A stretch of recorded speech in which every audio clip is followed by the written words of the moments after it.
জানিয়ে দিব আজকের বাংলার চাঞ্চল্যকর সংবাদ। শুরুতেই সংবাদ শিরোনাম, রাজনৈতিক মাঠে ফেরার প্রস্তুতি, কৌশল নির্ধারণে ব্যস্ত আওয়ামী লীগ, থাকছে প্রতিবেদনে।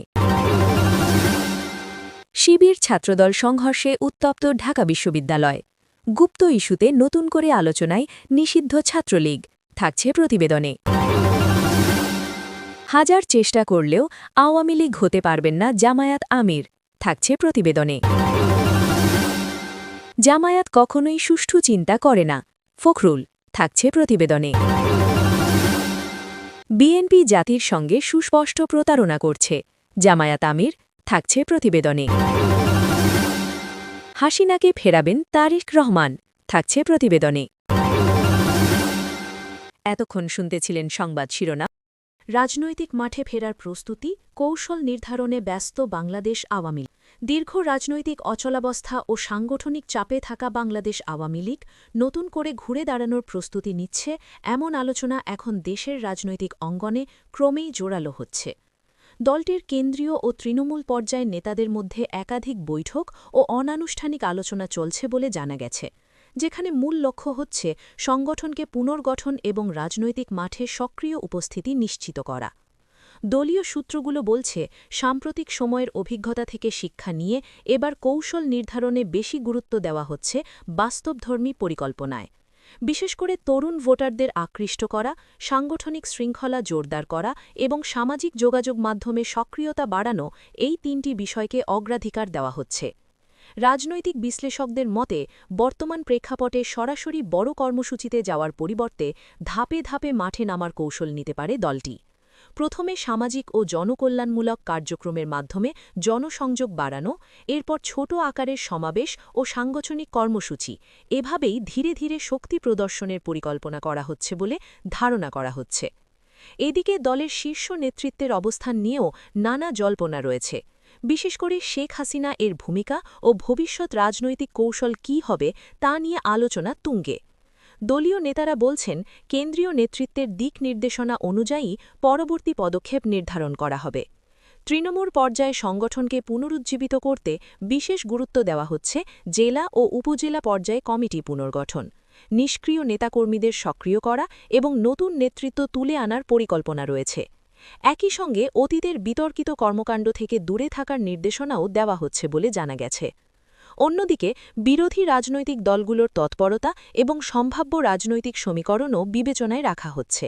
রাজনৈতিক মাঠে প্রতিদ্বন্দ্বিতা বাড়ার সঙ্গে সঙ্গে নিজেদের অবস্থান শক্তিশালী করতে নানা দিক থেকে প্রস্তুতি নিচ্ছে দলটি। বিশ্লেষকদের ধারণা, সামনে জাতীয় নির্বাচন বা বড় কোনো রাজনৈতিক পরিবর্তনকে সামনে রেখে এখন থেকেই কৌশল সাজাতে চায় বাংলাদেশ আওয়ামী লীগ। তবে সবকিছুই নির্ভর করছে রাজনৈতিক পরিস্থিতি, জনমত এবং আইন শৃঙ্খলা পরিস্থিতির ওপর। সব মিলিয়ে দীর্ঘ বিরতির পর আবারও সংগঠিত হয়ে রাজনৈতিক মাঠে শক্ত অবস্থান তৈরি করতে চায় দলটি, এমন ইঙ্গিতই মিলছে বিভিন্ন সূত্র থেকে। এখন দেখার বিষয়, ঘোষিত বা অঘোষিত এই প্রস্তুতি কত দ্রুত বাস্তবে রূপ নেয় এবং দেশের রাজনৈতিক অঙ্গনে কী ধরনের প্রভাব ফেলে। শিবির ছাত্রদল সংঘর্ষে উত্তপ্ত ঢাকা বিশ্ববিদ্যালয়, গুপ্ত ইস্যুতে নতুন করে আলোচনায় নিষিদ্ধ ছাত্রলীগ। ঢাকার শিক্ষাঙ্গনের কেন্দ্রস্থল ঢাকা বিশ্ববিদ্যালয় ক্যাম্পাসে আবারও উত্তেজনা ছড়িয়েছে ছাত্র রাজনীতির দুই প্রধান প্রতিদ্বন্দ্বী সংগঠন বাংলাদেশ ইসলামী ছাত্র শিবির ও বাংলাদেশ জাতীয়তাবাদী ছাত্রদলের মধ্যে সংঘর্ষকে ঘিরে। সাম্প্রতিক এই সহিংসতায় কয়েকজন আহত হয়েছেন বলে জানা গেছে, আর ক্যাম্পাস জুড়ে বিরাজ করছে আতঙ্ক ও উদ্বেগ। প্রত্যক্ষদর্শীদের দাবি, গুপ্ত নামে একটি বিতর্কিত ইস্যুকে কেন্দ্র করে প্রথমে সামাজিক যোগাযোগ মাধ্যমে বাকবিতণ্ডা শুরু হয়, পরে তা বাস্তবে রূপ নেয় সংঘর্ষে। উভয় পক্ষই একে অপরকে উস্কানির অভিযোগ তুলেছে। সংঘর্ষের সময় ক্যাম্পাসের বিভিন্ন স্থানে ধাওয়া পাল্টা ধাওয়া, ইটপাটকেল নিক্ষেপ এবং ভাঙচুরের ঘটনাও ঘটে। বিশ্ববিদ্যালয় প্রশাসন জানায়, পরিস্থিতি নিয়ন্ত্রণে আনতে অতিরিক্ত নিরাপত্তা ব্যবস্থা নেওয়া হয়েছে।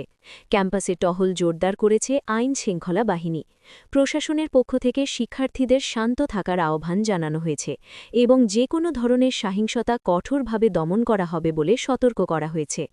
এই ঘটনার পর নতুন করে আলোচনায় এসেছে নিষিদ্ধ ঘোষিত বাংলাদেশ ছাত্রলীগ। যদিও সংগঠনটি বর্তমানে আনুষ্ঠানিকভাবে সক্রিয় নয়, তবুও বিভিন্ন মহলে অভিযোগ উঠেছে পর্দার আড়াল থেকে কেউ কেউ পরিস্থিতি অস্থির করার চেষ্টা করছে। তবে এসব অভিযোগের পক্ষে নির্ভরযোগ্য প্রমাণ এখনও প্রকাশ্যে আসেনি। বিশ্লেষকরা মনে করছেন ছাত্র রাজনীতির অভ্যন্তরীণ দ্বন্দ্ব এবং ক্ষমতার লড়াইয়ের কারণে এমন সংঘর্ষের ঘটনা বারবার ঘটছে। বিশেষ করে বড় রাজনৈতিক দলগুলোর ছাত্র সংগঠনগুলোর মধ্যে প্রভাব বিস্তারের প্রতিযোগিতা অনেক সময় সহিংসতায় রূপ নেয়। এর ফলে সাধারণ শিক্ষার্থীদের শিক্ষাজীবন ব্যাহত হচ্ছে। এদিকে সাধারণ শিক্ষার্থীর একটি অংশ এই সহিংসতায় ক্ষোভ প্রকাশ করেছে। তারা বলছেন ক্যাম্পাসে নিরাপদ পরিবেশ নিশ্চিত করা জরুরি। শিক্ষার্থীদের দাবি রাজনৈতিক বিরোধের নামে সহিংসতা বন্ধ করে শিক্ষার স্বাভাবিক পরিবেশ ফিরিয়ে। ঢাকা বিশ্ববিদ্যালয়ের একাধিক শিক্ষকও উদ্বেগ প্রকাশ করেছেন। তারা বলেছেন, বিশ্ববিদ্যালয় জ্ঞানচর্চার স্থান, এখানে সংঘর্ষ বা সহিংসতার কোনো জায়গা নেই। প্রশাসন ও সংশ্লিষ্টদের আরও সক্রিয় হয়ে এমন ঘটনা প্রতিরোধ করতে হবে। বর্তমানে পরিস্থিতি কিছুটা নিয়ন্ত্রণে থাকলেও উত্তেজনা পুরোপুরি প্রশমিত হয়নি। আইনশৃঙ্খলা বাহিনী সতর্ক অবস্থানে রয়েছে এবং যে কোনো অনাকাঙ্ক্ষিত পরিস্থিতি মোকাবিলায় প্রস্তুত রয়েছে বলে জানিয়েছে সংশ্লিষ্ট সূত্র। সর্বশেষ খবর পাওয়া পর্যন্ত সংঘর্ষে জড়িতদের শনাক্তে কাজ চলছে এবং দায়ীদের বিরুদ্ধে ব্যবস্থা নেওয়ার আশ্বাস দিয়েছে বিশ্ববিদ্যালয় প্রশাসন। ক্যাম্পাসে শান্তি ফেরাতে সংশ্লিষ্ট সকল পক্ষের দায়িত্বশীল আচরণের ওপরই এখন নজর সবার। হাজার চেষ্টা করলেও আওয়ামী লীগ হতে পারবেন না। জামায়াত আমির বিএনপিকে উদ্দেশ্য করে জামায়াতের আমির ও বিরোধী দলীয় নেতা ডাক্তার শফিকুর রহমান বলেছেন, আমরা একসঙ্গে মজলুম ছিলাম। বিনয়ের সঙ্গে বলতে চাই, হাজার চেষ্টা করেন আওয়ামী লীগ হতে পারবেন না। দুর্বল আওয়ামী লীগ হতে পারবেন। আওয়ামী লীগ জাতিকে নিয়ে, বিরোধী দলকে নিয়ে ব্যঙ্গ বিদ্রুপ করত। আজকে তারা কোথায়? আপনারা এদের কাজ শুরু করেছেন। শনিবার ২৫শে এপ্রিল ঐতিহাসিক সোহরাওয়ার্দী উদ্যানে গণভোটের গণরায় বাস্তবায়নের দাবিতে জুলাই শহীদ পরিবার ও জুলাই যোদ্ধা জাতীয় সমাবেশে এসব কথা বলেন তিনি। জামায়াতে ইসলামী এই সমাবেশের আয়োজন করেছে। বিএনপি প্রতিটি বিষয়ে পতিত ও পালিয়ে যাওয়া ফ্যাসিবাদের পথ ধরে হাঁটা শুরু করেছে বলে মন্তব্য করেন জামায়াত আমির। বিএনপি গণভোটের রায় মানে না উল্লেখ করে জামায়াত আমির বলেন, সংসদের ভেতরে সরকারি দল, বিরোধী দলের এমপিরা যখন কথা বলেন তখন সবাই জুলাই যোদ্ধাদের কথা বলেন, কেউ শহীদ শরীফ ওসমান বিন হাদির কথাও বলেন। একটা ভোটের রায় বিএনপির পক্ষে গিয়েছে, সেখানে ৫১% ভোট তাদের পক্ষে পড়েছে, সেটা তারা মেনে নিয়েছেন। কিন্তু ৭০% গণভোটের পক্ষে পড়েছে, সেটা তারা মানেন না।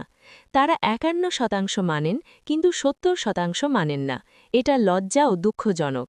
ওই ৭০%-এর রায় যেদিন বাস্তবায়ন হবে, সেদিন দেশ থেকে সত্যিকার অর্থে স্বৈরতন্ত্র বা ফ্যাসিবাদ বিদায় হবে। ডাক্তার শফিকুর রহমান বলেন, আওয়ামী লীগ তাদের পোষ্য ও তাদের লাঠিয়াল বাহিনী দিয়ে সমাজের প্রত্যেকটা জায়গায় তাদের কর্তৃত্ব কায়েম করেছিল।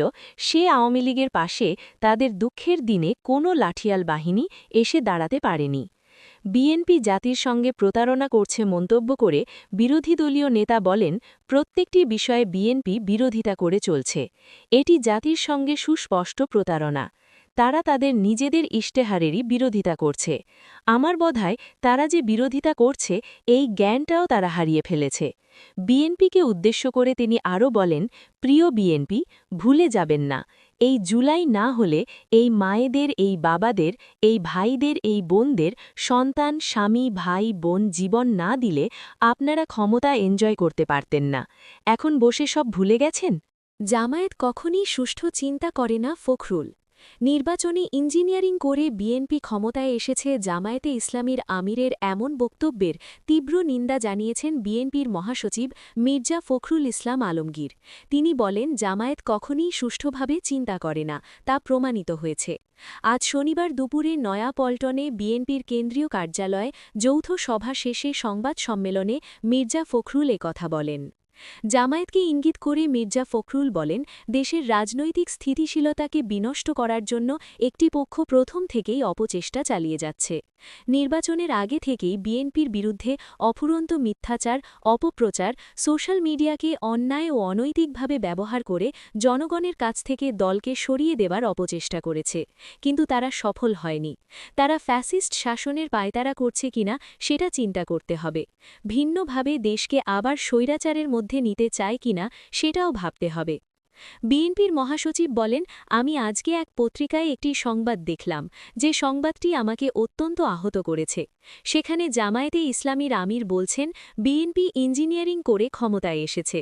আমি এটার তীব্র নিন্দা জানাচ্ছি, প্রতিবাদ জানাচ্ছি, এবং তিনি বা তার দল যে কখনোই সুস্থভাবে চিন্তা করেন না তা প্রমাণিত হয়েছে। মির্জা ফখরুল বলেন, বিশ্বের সব দেশ এবং দেশের সব পর্যবেক্ষক, গণমাধ্যম এক বাক্যে স্বীকার করেছে এই নির্বাচন বাংলাদেশের সবচেয়ে নিরপেক্ষ, অবাধ ও সুষ্ঠু নির্বাচন। সেই সুষ্ঠু নির্বাচনের মাধ্যমে জনপ্রিয়তার মাধ্যমে ২১৩টি আসন পেয়ে বিএনপি সরকার গঠন করেছে। সুতরাং জামায়াতের আমিরের এই বক্তব্য আমি প্রত্যাখ্যান করছি শুধু নয়, নিন্দা জানাচ্ছি এবং ক্ষোভ প্রকাশ করছি। বিএনপি মহাসচিব বলেন, ৫ই অগস্টের পর গণতন্ত্রকে প্রাতিষ্ঠানিক রূপ দেওয়ার যে সুযোগ পাওয়া গেছে, সেই প্রচেষ্টাকে নষ্ট করে দিতে আবার ফ্যাসিস্ট শাসনের পায়তারা তারা করছে কিনা সেটা চিন্তা করতে হবে। তিনি বলেন, তাদের যে অতীত ইতিহাস আমরা সবাই ভালো করে জানি। সমগ্র জাতি সচেতনভাবে তাদের প্রত্যাখ্যান করেছে। আগামীতে যেন রাজনৈতিকভাবে তাদের পুরোপুরি নির্মূল করা যায়, সেভাবে আমাদের কাজ করতে হবে। এদিকে বিএনপির মহাসচিবের বক্তব্যের নিন্দা ও প্রতিবাদ জানিয়েছে জামায়াতে ইসলামী। দলের সেক্রেটারি জেনারেল মিয়া গোলাম পরোয়ার রাতে এক বিবৃতিতে বলেন, বিএনপি মহাসচিব বাংলাদেশ জামায়াতে ইসলামীকে পুরোপুরি রাজনৈতিকভাবে নির্মূল করার হুমকি দিয়ে যে অসাংবিধানিক, অনাকাঙ্ক্ষিত ও অশোভন বক্তব্য দিয়েছেন, আমি তার তীব্র নিন্দা ও প্রতিবাদ জানাচ্ছি।